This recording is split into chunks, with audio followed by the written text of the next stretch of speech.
So, have you ever looked around your office and wondered why some of the smartest people you know just aren't the most successful leaders? Well, we're about to dig into a really surprising truth about what it actually takes to lead in today's world. You know the feeling, right? You've got a room packed with brilliant minds, top-tier talent. But for some reason, projects are stalling, morale is kind of low, and the teams just aren't clicking. It's this super common puzzle, and it points to a missing ingredient, something that turns out to be way more powerful than just raw intelligence. And that missing ingredient? Well, it turns out it's hiding in a surprising ratio that completely flips what we thought we knew about what makes a truly great leader. For the longest time, the old playbook was pretty simple. Just be the smartest person in the room. You know, your raw brain power, your intellectual horsepower, that was supposed to be your ticket straight to the top. But as we're about to see, that's really just a tiny, tiny piece of the actual puzzle. Okay, check out this number, 80%. This number right here, it changes everything. What do you think this represents when we're talking about who actually succeeds in their career? Here's a hint. It has almost nothing to do with IQ. And boom, here it is. Research shows that emotional intelligence, or EQ, accounts for a staggering 80% of career success. Your IQ and all those technical skills, they're just the other 20%. Think about that. This one stat totally reframes where we should be focusing our energy to grow professionally. So here's how to think about it, and this is so crucial. Your intellect and your skills, yeah, they'll get your foot in the door. They're going to land you the job. But it's your EQ, your ability to understand and manage emotions in yourself and in other people, that's what's going to dictate how far you actually go once you're inside. Okay, so if EQ is this massive deal, how do we get better at it? Well, a huge part of the answer is about reframing one of the most misunderstood soft skills out there and turning it into a powerful strategic weapon. That's right. Empathy is not just some fuzzy buzzword for the HR department anymore. It is a core leadership competency that has a direct impact on the bottom line. Seriously, this is about business strategy, not just about being nice. And this is where we have to make a really critical distinction. We often mix up sympathy, which is just feeling sorry for someone, with a much more powerful tool called cognitive empathy.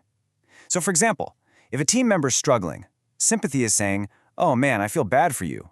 But cognitive empathy? That's about understanding why they're struggling, so you can actually help. It's the difference between a knee-jerk emotional reaction and a genuine strategic insight. And honestly, the results here speak for themselves. When leaders use cognitive empathy, the return on that investment is just huge.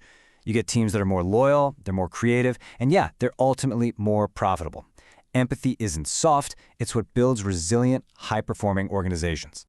So how do we get better at this whole strategic empathy thing? Well, the journey, maybe surprisingly, doesn't actually start by focusing on other people. It starts by looking inward. Right. Before you can even think about managing your relationships with other people, you have to get a handle on the most complicated one of all, the one you have with yourself. This is all about self-awareness. It's the bedrock, the absolute foundation of all emotional intelligence. This quote just hits so hard because it's a powerful reminder of a leader's emotional responsibility. Think about it. A leader's unmanaged stress or their frustration, it doesn't just stay with them. It leaks out and it pollutes the entire work environment, messing with the culture and performance. And there's actually a name for this phenomenon. It's called emotional contagion, and it is incredibly powerful. Just like a virus, emotions are contagious. And in any company, they spread from the top down. A leader's anxiety can literally become the team's anxiety. But the good news is, so can their focus and their positivity. So what this all boils down to is that as a leader, your emotional state, it's just not a private matter anymore. It is a public asset or a public liability.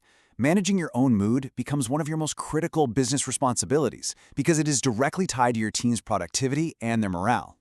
Okay, so with all of this in mind, what does it actually mean to lead in this new EQ-driven world? What does the new playbook for success even look like? It really comes down to a pretty simple three-step playbook. First, you have to look inward. Get some honest feedback on how you show up emotionally. Second, look outward.